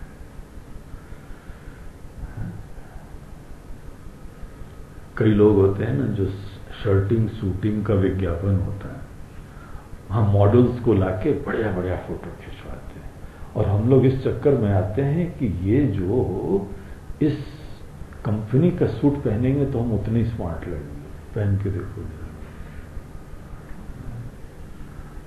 सीकिया पहलवान हो तुम, दुबले पतले, वो आदमी सूट पहने या कुछ भी पहने वो बेकार लगता है, और जो खुद जिसका शरीर अच्छा है वो कुछ भी पहने अच्छा लगता है। ये थोड़ी है कि सूट की वजह से ही अच्छा लग रहा है, वो खुद सोचता है इसलिए अच्छा लग रहा है। भगवान राम कुछ भी पहनते अच्छे लगते हैं क्योंकि वो खुद सुंदर है। हमारे गुरुदेव कुछ भी पहनते थे इतने स्मार्ट लगते थे, कुछ भी पहनते थे, नई नई चीजें, बड़े क्रिएटिव थे वो। ऐसी ऐसी ड्रेस पहनते थे जो आज तक हमने किसी स्वामियों को देखी नहीं है, और ऐसे ऐसे धोती लपेटते थे कि आज तक वो पहेली हम बुझा नहीं पाए। हमने काफी ट्राई करा उसको, पता नहीं कैसे लपेटते थे। एक उनका धोती लपेटने का स्टाइल था, वो गोल गोल गोल गोल ऊपर होती चली जाती थी। हमने सोचा चलो ट्राई करो, ली धोती, उसको लपेटना चालू करा, पेट तक आए तो इतनी हो गई लपेट लपेट के जितना भी ऊपर ही आएगा ना बाकी, लेकिन उनका पेट भी कम रहता था। हमने सोचा शायद कटवा ली होगी क्या, उनके धोती को देखा तो कटवाई भी नहीं थी, पूरी की पूरी धोती थी वैसे। बोला महाराज जी आपसे ब्रह्म का भी ज्ञान प्राप्त करना, धोती का भी ज्ञान प्राप्त करना, आप पहनते कैसे हो? उनकी खड़ाऊ बड़ी नवीन, बड़ी अद्भुत प्रकार की पहनते थे। सब चीजें क्रिएटिव था, ऐसा नहीं है कि बहुत ही वो बड़ी कीमती होगा, सिंपल सी लकड़ी की थी, लेकिन कोई स्वामी जी को दिमाग में नहीं आया होगा ऐसी खड़ाऊ बनाने का, ऐसी पहनते थे। तो उनसे बहुत सारी चीजों का ज्ञान लेना पड़ता था, महाराज जी ये कैसे करें, कोई प्रॉब्लम दे दो इतना अद्भुत उसको हैंडल कर लेते थे, किसी ने सोचा भी नहीं उसको। तो यहां पर जो भिन्नता होती है, भेद को पकड़ के अपनी अस्मिता मत बनाना। हम स्पेशल हैं, जो अपनी विशिष्टता को पकड़ के परिचय बनाता है वो अभिमानी होता है। अभिमान कितना विनाशकारी होता है हमारे सभी शास्त्र हमको बता रहे हैं। और केवल अपनी विशिष्टता के साथ अभिनिवेश, विशिष्टता के साथ आइडेंटिफिकेशन, यही अभिमान का निर्माण करता है। और यहां हमको बताते हैं जो भिन्न है उसको गौण समझो, उसको तुम महत्व ही मत देना, वो उपाधि माया है। तो भगवान के सामने भी खड़े हो, उनके मूल तत्व को देखने का सामर्थ्य रखो। वो खुद भी अपनी उपाधि को नहीं पकड़ रहे तो तुम क्या पकड़ रहे हो? वो खुद ही इस चीज के साथ कोई तादाद में नहीं कर रहे हैं तो तुम क्यों पकड़ रहे हो? ईश्वर का ईश्वरत्व उनके शरीर से नहीं है, उनके तत्व से है। प्रत्यक्ष परोक्षादि विरोधम आत्मनो हो। यहां पे जीव की कुछ उपाधि प्रत्यक्ष दिखाई पड़ती है, तुम्हारा शरीर स्पष्ट रूप से यहां उपाधियां प्रत्यक्ष दिखाई पड़ रही हैं। ईश्वर परोक्ष है, वो दूर है। देखो भिन्न चीज हो गई, एक दूर है एक पास है, एक दृष्ट है दूसरा अदृष्ट है, एक साक्षात अनुभव का विषय है दूसरा श्रद्धा का विषय है। ये डिफरेंट हो गया है, ये भेद हो गया है। जो भी भेद है वो माया में है। वो महत्व वाला नहीं है। कितना भी उपयोगी क्यों ना हो, हमारी दृष्टि से वो चीज सेकेंडरी है। हम पूरी उपेक्षा नहीं करते, गौण समझो उसको, वो प्रधान नहीं है। ये आदमी जो है सफेद ड्रेस पहना है, वो नीला ड्रेस पहना है, ये चीजें गौण है, ये चीजें थोड़ी प्रधान होती हैं। ये उपेक्षणीय, क्या क्या उपेक्षणीय होता है? जो भी भिन्नता होती है वो उपेक्षणीय है, जो समानता होती है वही आदरणीय है, वही ग्राह्य है। जिस समय जीव और ईश्वर को इस दृष्टिकोण से तुम देखना चालू करोगे, विहाय संग्रह्य तयो चिदात्मनाम, चिदात्मता, जो भी ये चिदात्मता है, जो चेतन रूपता है, जो जीवन तत्व है, वही जीवन यहां है, वही जीवन यहां है। आपको पता है, जिस चेतना से हम बोल रहे हैं उसी चेतना से आप सुन रहे हैं। यही चेतना जिसके वजह से हम सोच रहे हैं, उसके वजह से ही ये भी मन काम कर रहा है। समान चेतना है, जिसके वजह से ये बल्ब चल रहा है उसी की वजह से ये बल्ब चल रहा है। समान बिजली है, उसी प्रकार से समान लाइफ यहां है। दोनों जगह सेम लाइफ है, कोई डिफरेंस नहीं है उसके अंदर। क्यों ना देखा जाए उसको? यही सच्चाई है हमारी और यही सच्चाई है आपकी, यही सच्चाई है भगवान की। तो इस चीज के कॉन्शियस होना चालू हो, इस चीज में जगना चालू हो, तुम्हारा ही विस्तार हो जाएगा। तुम्हारा भगवान के साथ सब दूरी खत्म हो जाएगी, तुम भगवान से एक हो जाओगे। भगवान से मिलन का ये तरीका है, एकता को देखने का यह हमारा दृष्टिकोण हमको हमारे प्रभु से एक कर देता है, हमको छोटेपने से दूर कर देता है। अनजाने में भेद को देखने से, अपने आप को एक्सक्लूसिव समझने से, यहां तक कि कई लोग कार में स्टिकर्स लगाते हैं, आई एम एक्सक्लूसिव, हम बड़े विशिष्ट हैं। क्यों? डाइनर्स क्लब कार्ड यूज करते हैं। उस क्लब के कार्ड का जो है ना, वहां विज्ञापन लगाया हुआ था, क्रेडिट कार्ड है डाइनर्स क्लब। हम डाइनर्स क्लब वाले हैं, वी आर वेरी एक्सक्लूसिव, हम बड़े विशिष्ट होते हैं। विशिष्ट होने की बुद्धि छोटेपने में तुमको ले जाएगी, संकुचित कर देगी। एक्सक्लूसिव होने की मनोवृत्ति छोड़ो, ये विनाशकारी है। एकता के सूत्र को देखना तुम प्रारंभ हो। देखो कैसे सब बंधन खत्म हो जाएंगे, ईश्वर से दूरी खत्म हो जाएगी, तुम्हारा छोटापना खत्म हो जाएगा, तुम्हारा जीव भाव खत्म हो जाएगा। एकता के सूत्र में एकांत में बैठो, हर जगह उस जीवन तत्व को देखो, और तुम अपने आप को भी जीवन तत्व देखो। तुम कितने बड़े हो गए, तुम ही तो सब में हो। क्या अद्भुत चीज है, चिड़िया चहक रही है और आपको यही दिख रहा है अपनापन से कि आप ही उसके अंदर ये गीत गा रहे हैं। आपका अपना ही रूप हो गया, आपका अपना अंश हो गया।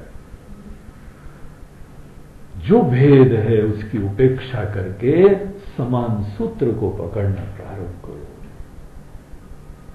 यह उपाधिक विशिष्टताएं ये केवल बंधन और विनाश लाती हैं। संशोधिताम लक्षणया च लक्षिताम।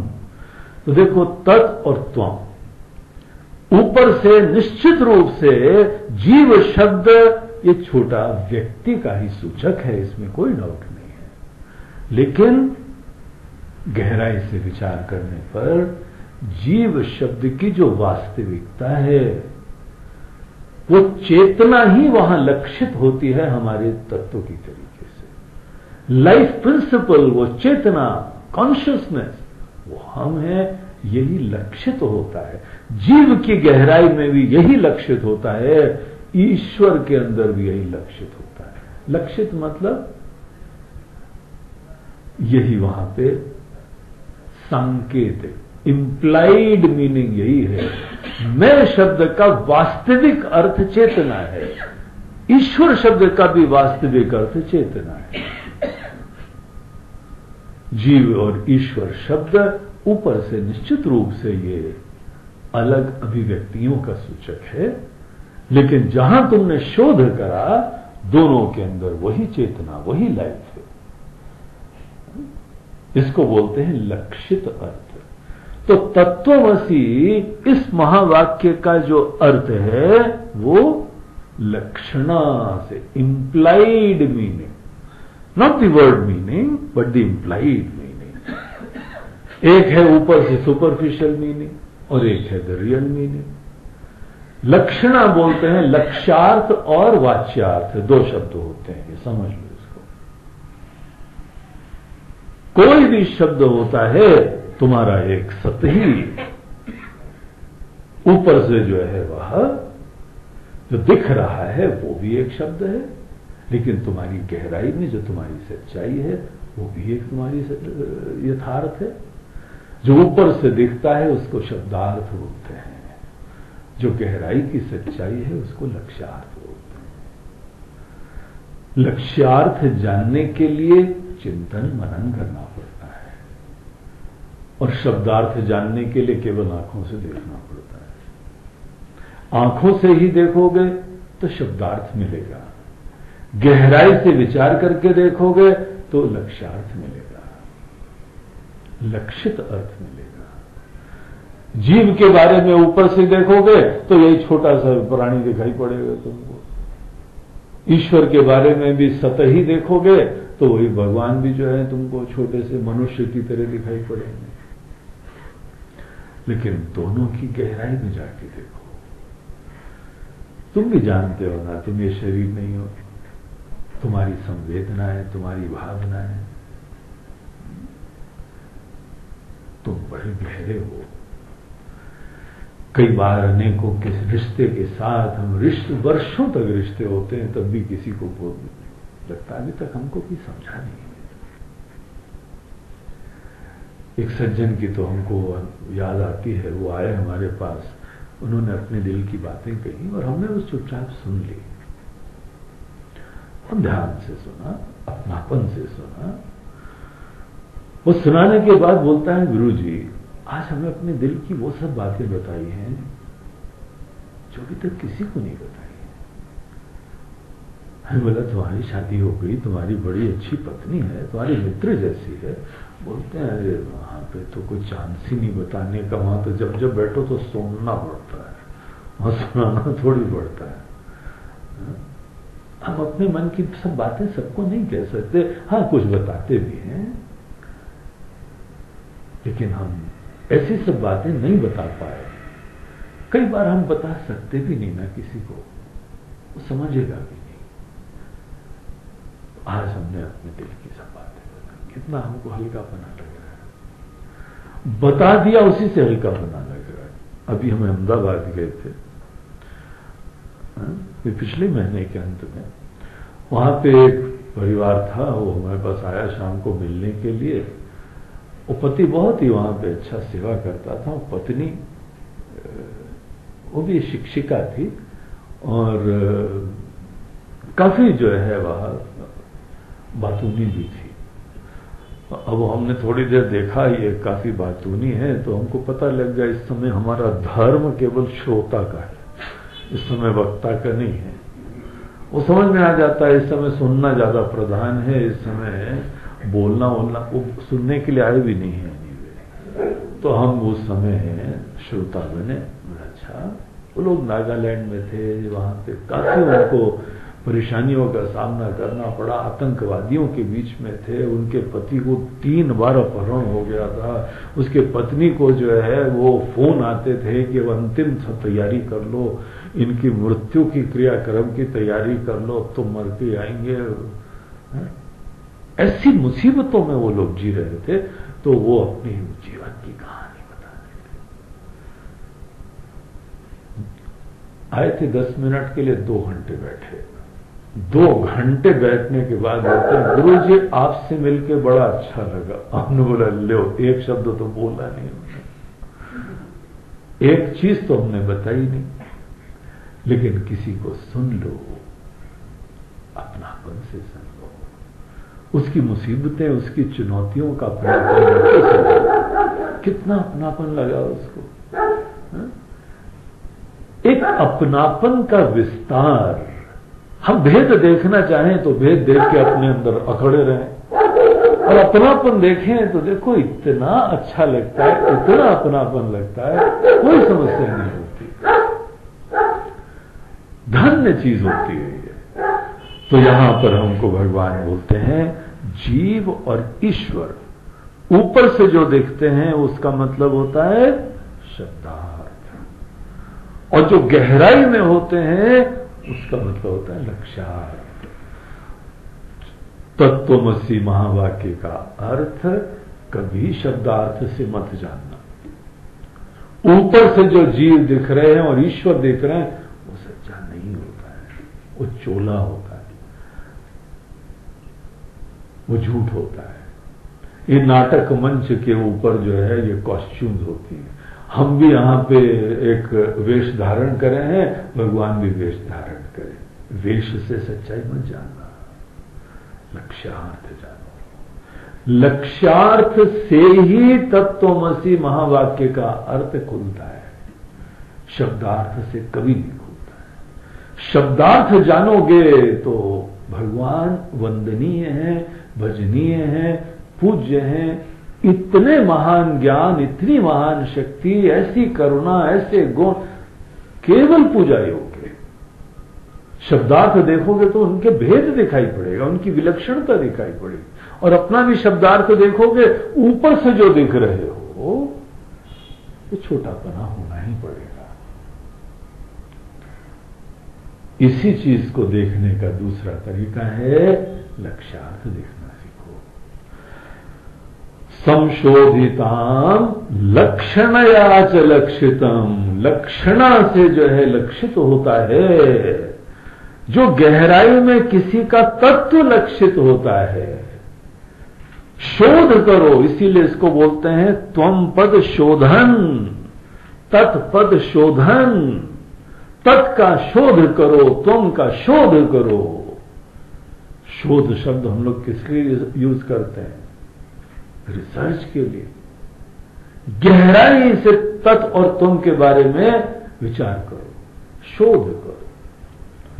और एक बार तुमने मैं के बारे में भी शोध करा, ईश्वर के बारे में भी शोध करा, तो जो लक्षित अर्थ है उस लक्षित अर्थ के दृष्टिकोण से एकता बताई जाती है।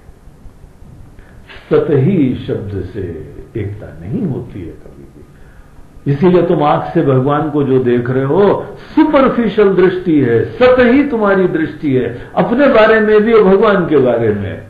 हमारा जब तक अवलोकन सतही होता है, एकता का सोचना भी विनाशकारी होता है। तो जिसकी सोच अगर गहरी नहीं है, जो अपने बारे में भी और दूसरों के बारे में गहराई से नहीं देख पाता है, वो एकता को कभी नहीं समझ पाएगा। तो इसीलिए अब तुम्हारे पास ये एक एजेंडा हो गया कि गहराई से लक्षित अर्थ को समझने की कोशिश करो।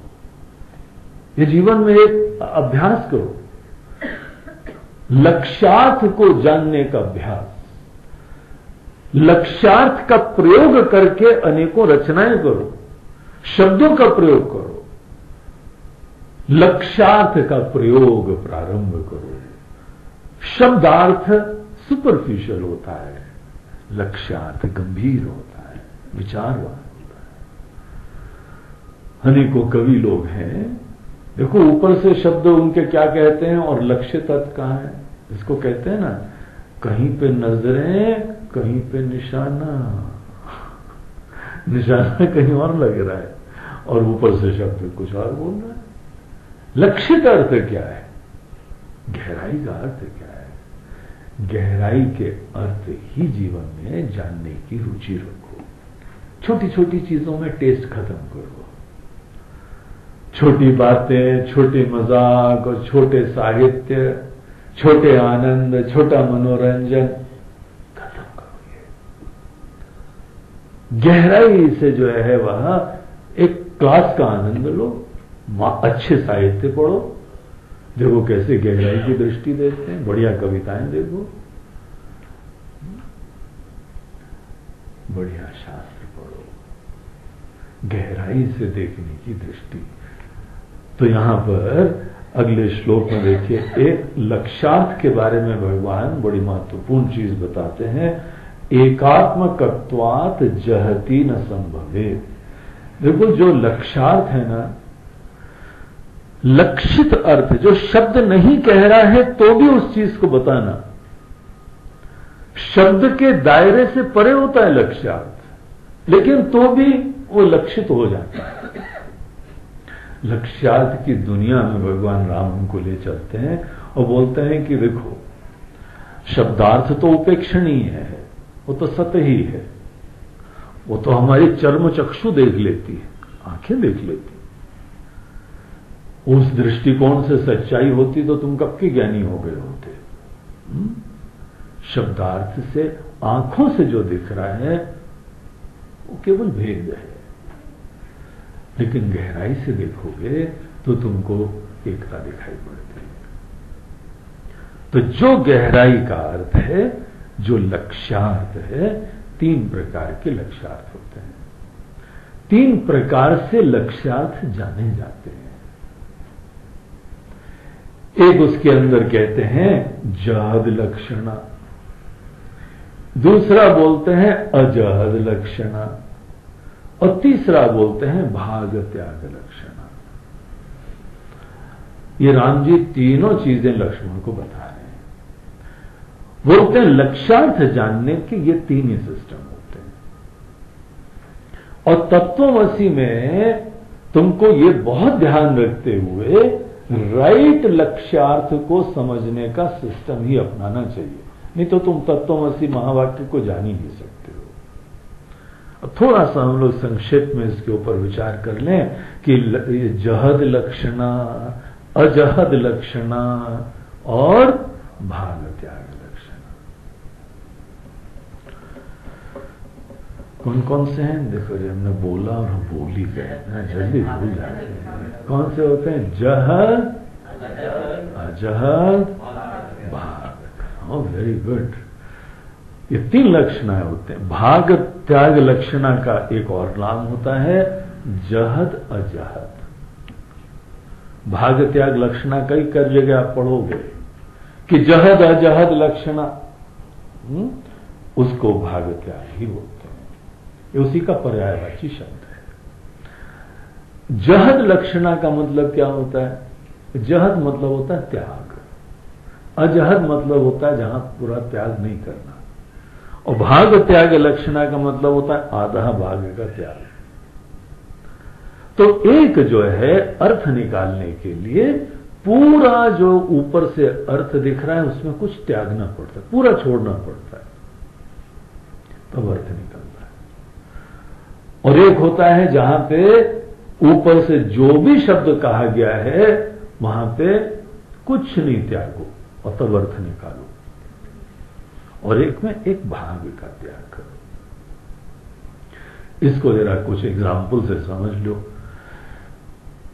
जहां पर भी जो है वो जहद लक्षणा होती है। किसी ने बोला कि हमारा घर जो है ना वो बिल्कुल ही समुद्र में ही है।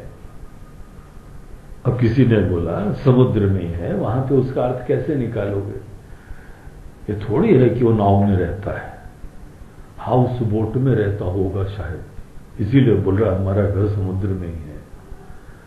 समुद्र में घर है इसका मतलब सीधी सादी बात है बिल्कुल समुद्र के किनारे रहता है, तभी जाके रह सकता है ना वो आदमी।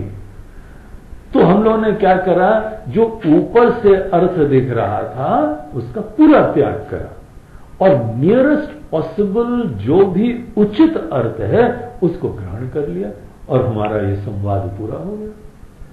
जो बताना था बता दिया, जो समझना था समझ लिया। तो कितनी जो है वो तेजी से हमारा मन चल के अपने आप सही अर्थ को भट से पकड़ लेता है।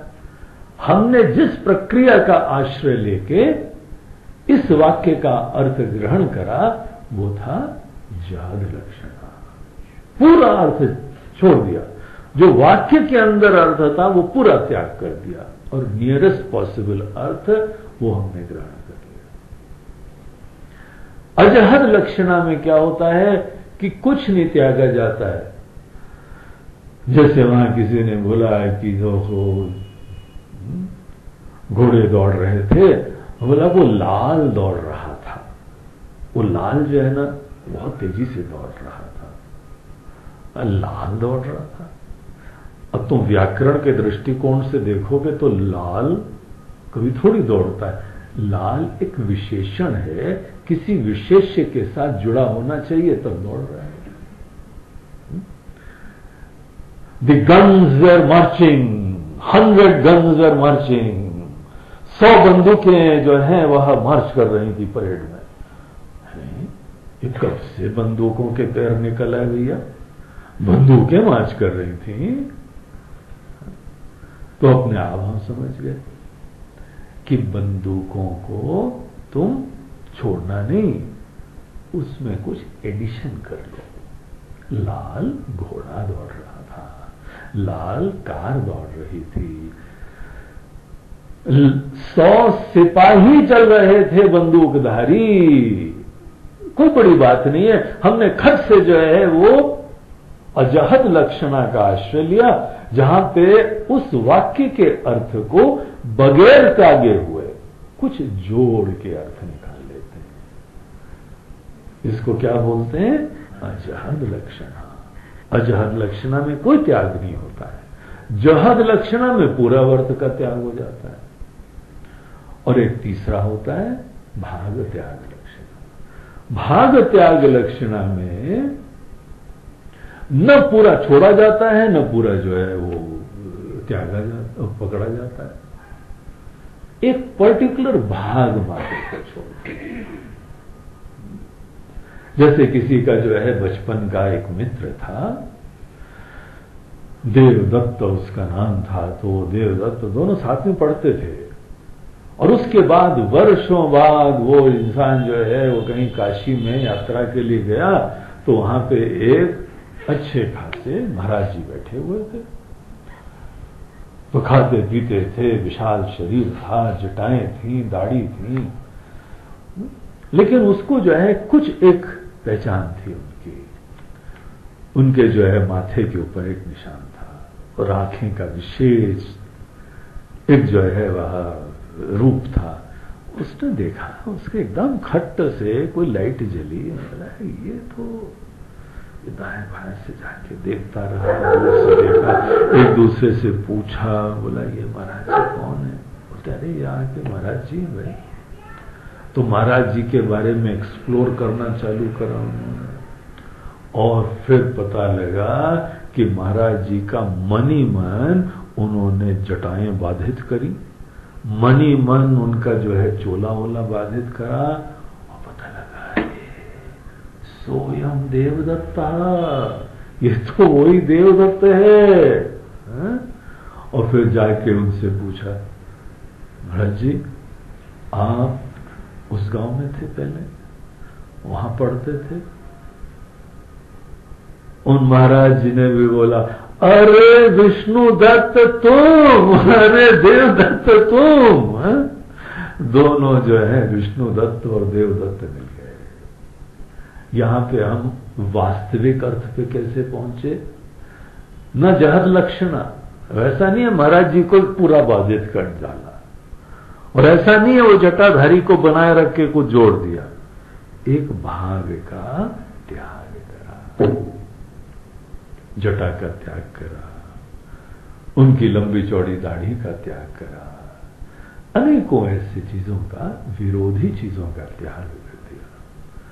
और फिर हमको पता लग गया, जैसे बच्चा जो है ना वो ड्रामा में हो, बोला कि हमारा जो है ड्रामा है, अपने माता पिता को बोला आप आइएगा, हमारा जो है ना एनुअल डे है और एक हम लोग ड्रामा कर रहे हैं, आप आइएगा उसमें।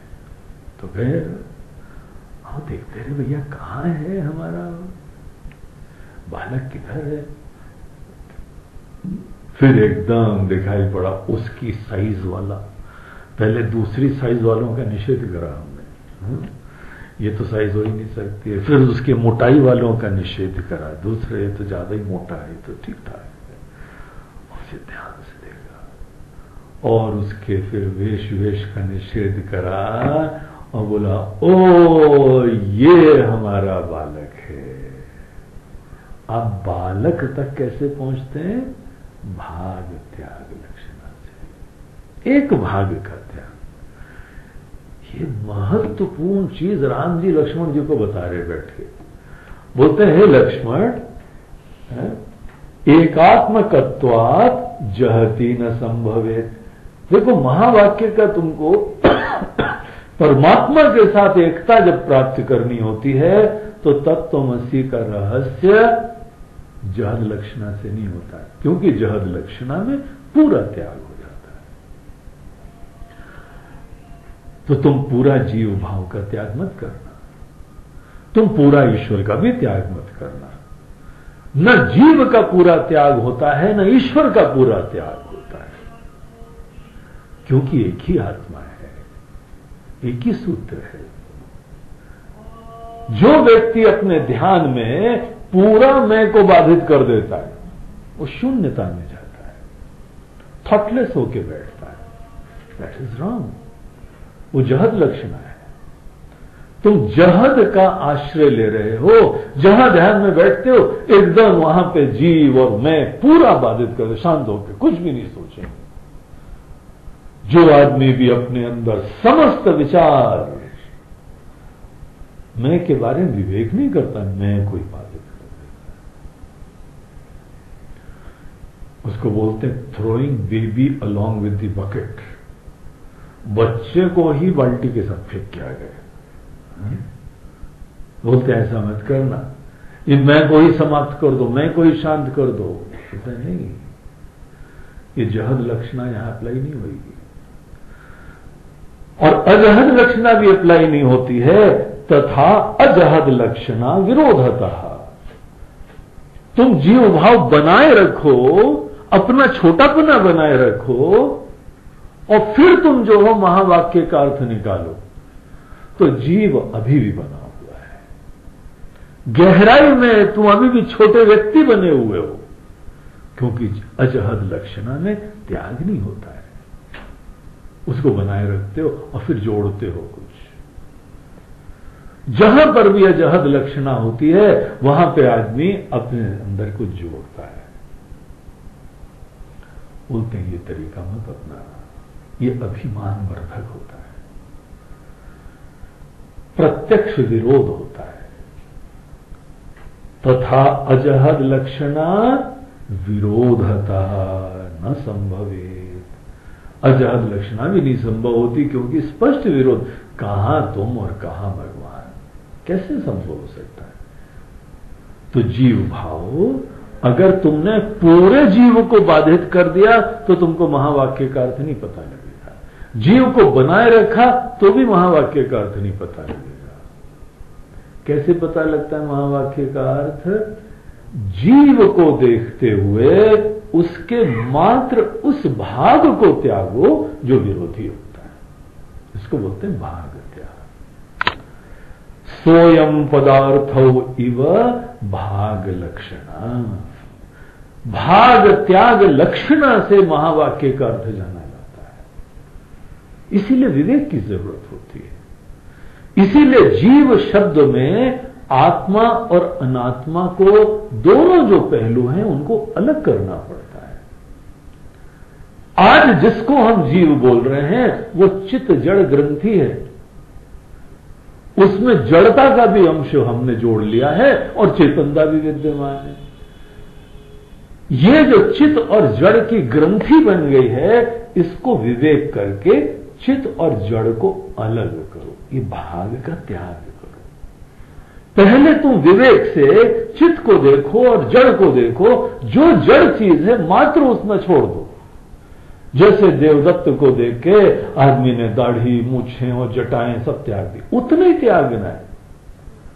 जैसे बच्चे को तुमने जो है वो राम जी बनते हुए, हनुमान जी बनते हुए, उनकी जो है वह मुंह, उनकी पूंछ और उनकी गदा, ये सब तूने त्याग दी, और देखो बीच में एकदम बच्चा मिल गया तुमको। तो महावाक्य का अर्थ केवल भाग त्याग लक्षणा से जाना जाता है। केवल श्रद्धा रखने लगो, हम ही ब्रह्म हैं, हम ही ब्रह्म हैं, वाह महाराज जी धन्य हो गए, हम ब्रह्म हैं। भैया तुम कहां ब्रह्म हो सकते हो? ये मुंह और मसूर की दाल, तुम ब्रह्म क्यों यार ब्रह्म को नीचे ला रहे हो? अगर तुम ब्रह्म हो तो अगली बार भगवान को कैंप में आना पड़ेगा, क्योंकि तुम जानते हो तुम्हारे अंदर कितना ज्ञान है। भगवान बंधन में आ जाएंगे, इसीलिए तुम भगवान से एक नहीं हो सकते हो। तुम अपने बारे में विचार करो, अपने बारे में जो वो भाग है, वो अंश है जो उपाधि का भाग है।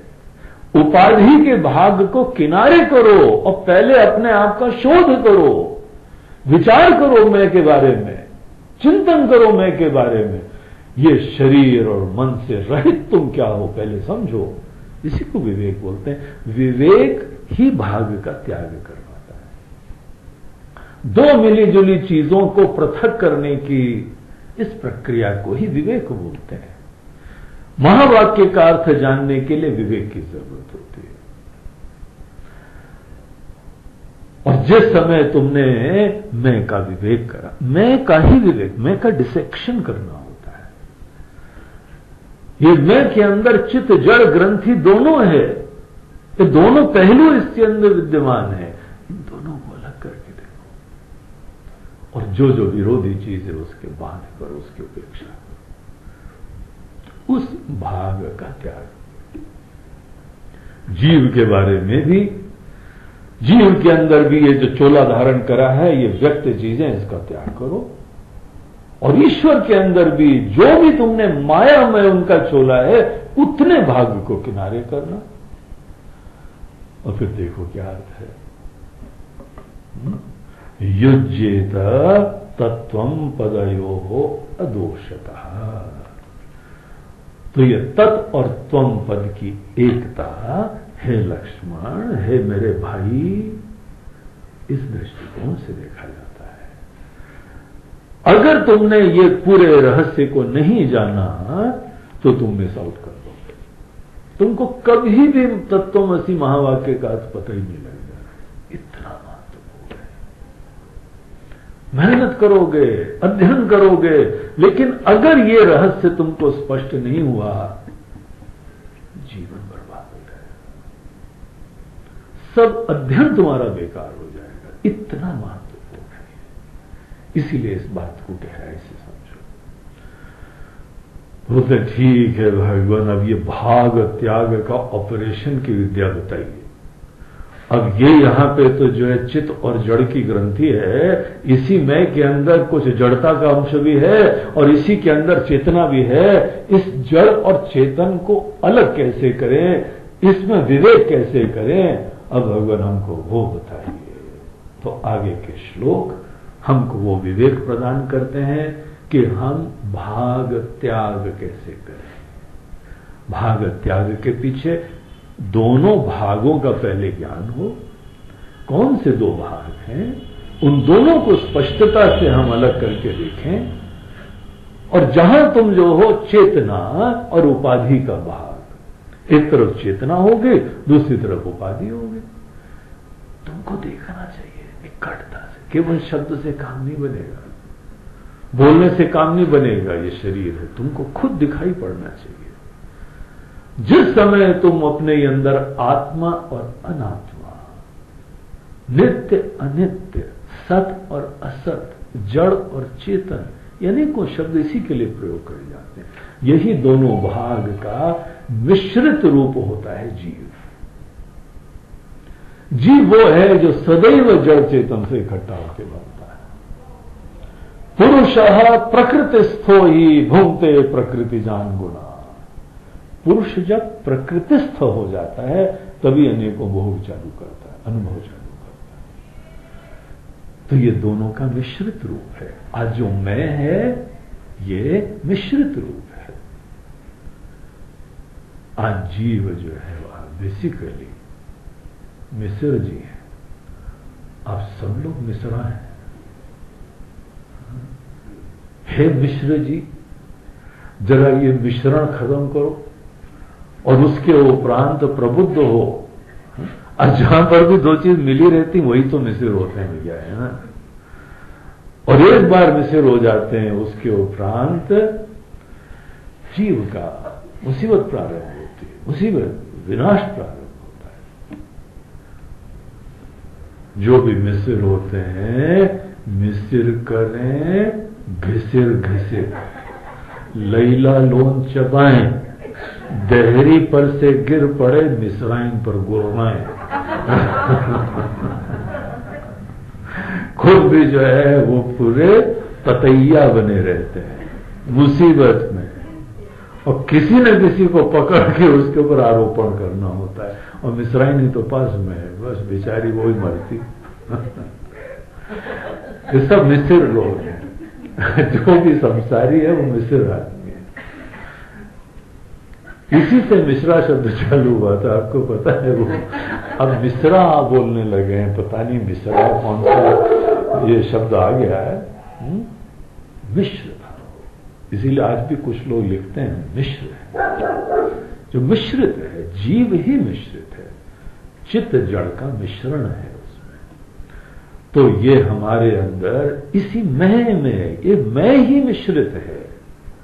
इस मैं को देख के इसके दोनों मिश्रण के दोनों भागों को अलग करना बहुत ही सूक्ष्म विवेक है, और यही मुक्ति का द्वार है।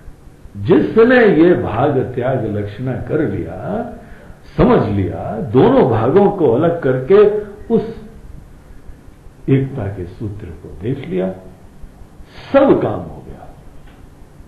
ये राम जी के वचन। तो वो विवेक हम लोग, हे मिश्र जी, कल हम लोग वो विवेक करेंगे, और तुम्हारे साथ जो मिश्रित हो गया है उसको अलग करेंगे। देखो कितने अच्छे अच्छे शब्द हम लोग के हैं, कहीं कोई मिश्र हैं, कोई अवस्थिति हैं, जो विवेक प्राप्त करके तत्व में अवस्थित हो जाते हैं, उनको अवस्थिति। ये सभी नामों का गहराई में जाए ना, एक एक के नाम की व्याख्या करने लगे तो पूरे कैंप की जरूरत पड़ेगी हमको, इसीलिए छोड़े देते हैं।